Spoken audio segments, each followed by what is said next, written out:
Have you ever wondered what games you should keep or you should lose?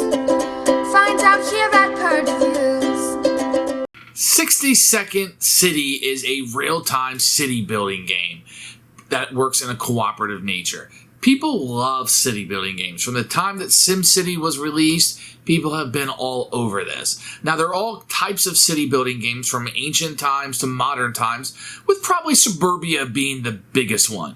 So this game brings us a 60-second city building game, sort of. So what you're going to have is a cooperative game where you're trying to take these abstract buildings and place them in certain patterns. Each round of the game, you're going to have 60 seconds to accomplish X amount of goals.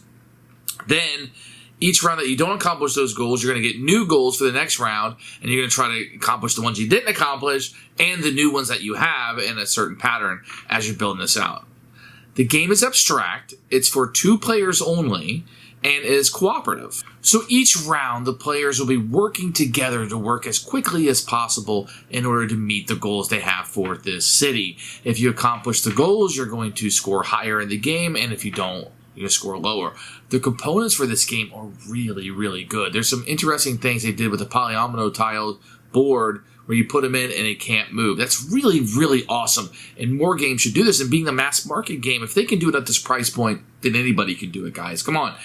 And what's really neat is because you're moving so quickly in real time that you really don't want to knock anything over. So it's nice that they're staying in place. You don't have to kind of adjust things on the go. So it is a brilliant publisher design, maybe, or brilliant design in the components itself. Now, the rule set is pretty easy. It's a fairly quick playing game, and most real-time games are going to have an easy rule set because you can't be thinking of a whole bunch of things while it's in real time. So let's talk about that. The real time is going to be a turnoff for some people. It's going to be 60 seconds of gameplay, and then you're going to break, kind of score up, clean up, upkeep, and then do it again. So the real time is going to bother people, but this game doesn't work without it. If you were just to get the gold cards and do them with enough time, you could just accomplish them all. So it's the pressure of real time that keeps you in it. It's cooperative, so you'd be playing together. So at real time, you're placing these buildings out on the board, and you don't have a lot of time to talk. Now, because it's only 60 seconds, I felt like the game is really, really hard. And I felt like that the communication is lessened. That's great because you'll have the alpha player, but really you don't have time to communicate much at all because 60 seconds goes by really, really quick. So maybe I like the game with a little bit more time attached to it than less. And with kids, I might even add a little bit of time to this. The cooperative nature works. It's only a 2-player game, so if you want to play with more than 2 players, this is not the game for you. But if you have a spouse or a significant other that you want to play a 2-player cooperative real-time game with, this one will fit the bill for you. For us, it's probably a Purge. There's things I like about it, things I don't, but at the end, the real-time nature and the abstract nature of building the city just didn't appeal to us. Here is 60-Second City, a 2-player collaborative game. This means it's cooperative. Nothing to get too worked up about. Rulebook, which we'll take a look in a few minutes. Now, the first thing I want to notice is that this board is fantastic. So it's wooden, but when you put the tiles in, they don't move because of these grooves right here. Wow. Fantastic, especially for a mass market game. And then when you open up, you see a custom insert. The tiles are thick. You got these double-sided tiles that are really nice. You got the gold cards. These are probably the weakest thing in the event in the gold cards. I mean, these are kind of thin and no finish on them. You get a couple 6-sided die. This is wonderful. Wow, why don't more games have this? Fantastic components, the insert, everything, and at a mass market price, 2 thumbs up, guys. Fantastic. So here's the rule book. Got a QR code if you want to learn the rules with the video, or you're watching a video. So objective, game contents, and a game setup here. How to play, this is it. Set the round, play the round, score the round. That's it. That's weird they printed that. But and then it breaks it down from there. You got pictures with examples, etc. through here. Some restrictions you're going to have. Communication strategies. And then what happens after the 5th round when the game ends. You're going to have your scoring and your little chart here. You know, I got this many. This is my score. This is what happened. There's an advanced game variant if you want to play with that, and a reference for the different tiles and gold cards you're going to have. The back is wasted. Could have been a player aid, but not really sure you need it. Rules are great. And, you know, here's another thing to point out, is they space everything out. The font is a good size. You got good use of the whites behind. After reading so many rule books and so many terrible ones, this is nice to see. They did a really good job on it. So I should point out that there's a variant. If you're going to play these event cards, random things can happen. Any commercial place on a border space and not count toward any goal. And you can play with these if you like random events. I personally do not like random events. so I do not play with them.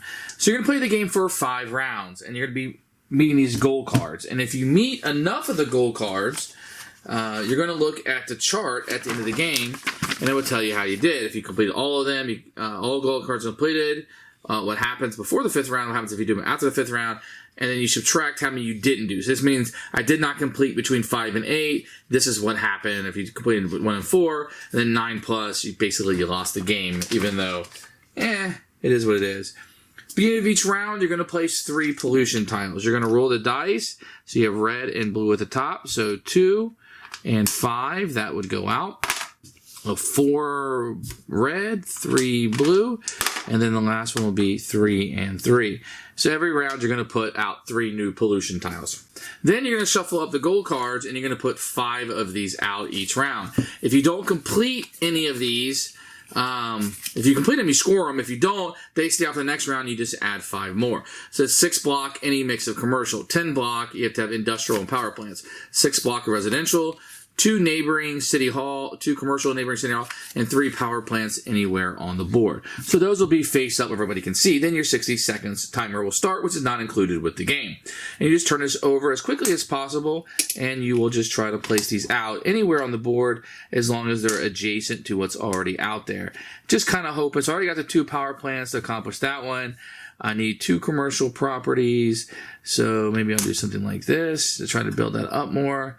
I could do this over here, which gives us 3 power plants. So I wouldn't stop the game, but I have 3 power plants. Oh, it has to be on the border, so I got 1 on the border. Anyway, that's how you would do it. So you have 60 seconds to play this out as much as possible, hoping that you meet the requirements of these cards. After 5 rounds, you see how many you did not complete out of the 25, and then that will give you your score. And that's a quick overview of how you play 60-Second City.